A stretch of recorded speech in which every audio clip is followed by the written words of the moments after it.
تراویح یہ تربیحہ سے ہے، جس کے معنی آتے ہیں تھوڑی دیر آرام کرنا، کیونکہ ہر 4 رکعت کے بعد تھوڑی دیر آرام کیا جاتا ہے، اس واسطے اسے آرام والی نماز بھی کہا جاتا ہے۔ تراویح کی نماز نبی کریم صلی اللہ علیہ وسلم نے اپنی زندگی میں 3 دفعہ ادا کی ہے۔ پہلی بار جب مسجد میں تراویح کی نماز آپ نے پڑھائی تو صحابہ کرام کے کثیر تعداد جمع ہوئے، پھر دوسرے دن اور تعداد بڑھ گئی، تیسرے دن پوری مسجد مکمل طور پہ بھر گئی، چوتھے دن اور زیادہ تعداد بڑھ گئی۔ نبی کریم صلی اللہ علیہ وسلم چوتھے دن نماز تراویح پڑھانے کے لیے نہیں آئے۔ جب فجر کی نماز میں آئے تو صحابہ کرام سے آپ نے یہ کہا کہ مجھے تم لوگوں کے جمع ہونے کی اطلاع تھی، لیکن میں جان بوجھ کر کے نہیں آیا کہ آپ لوگوں کی شغف اور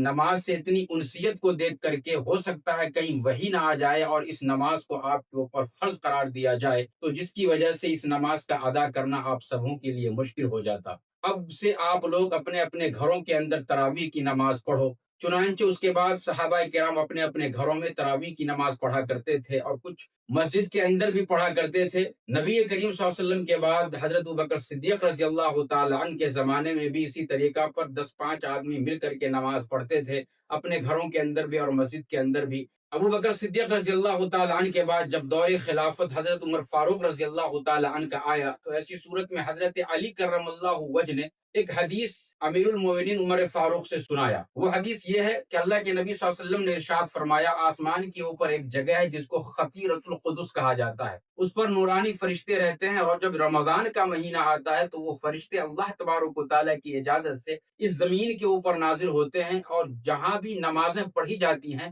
مصلیوں کے درمیان میں وہ ٹھہر کر کے نماز میں شامل ہو جاتے ہیں، اور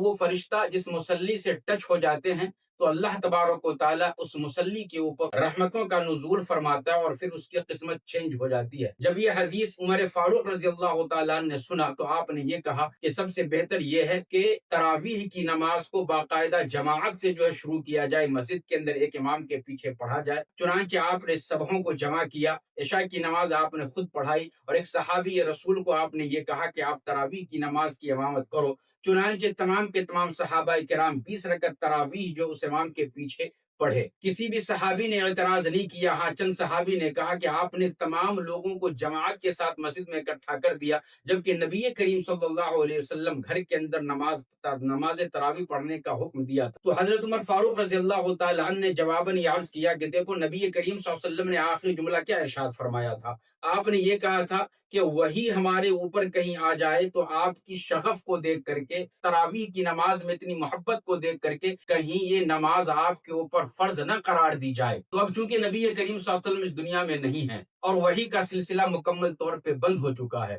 تو اب یہ نماز سنت ہی رہے گی۔ جب وحی کا سلسلہ بند ہو گیا تو اب اس کے اندر چینجنگ کا کوئی آرڈر آنے والا نہیں ہے، اس واسطے ہمیں چاہیے کہ ہم اس نماز کو باقاعدہ ادا کریں۔ صحابہ کرام جب مکہ کے اندر تراویح کی نماز پڑھتے تو ہر 4 رکعت پہ بیت اللہ کا طواف کیا کرتے تھے، اور مدینے کے اندر جب تراویح کی نماز ہونے لگی تو ایسی صورت میں ہر 4 رکعت پہ 2 رکعت نفل نماز پڑھا کرتے تھے۔ اس لیے فقہاء کرام نے کہا ہے کہ ہر 4 رکعت کے بعد کوئی اگر بیٹھنا چاہے تو بیٹھ سکتا ہے، کوئی اگر نفل نماز پڑھنا چاہے تو وہ بھی پڑھ سکتا ہے، قرآن کی تلاوت کرنا چاہے تو وہ بھی کر سکتا ہے، ذکر و اذکار کرنا چاہے تو وہ بھی کر سکتا ہے۔ یہ تمام چیزیں جائز اور درست ہے۔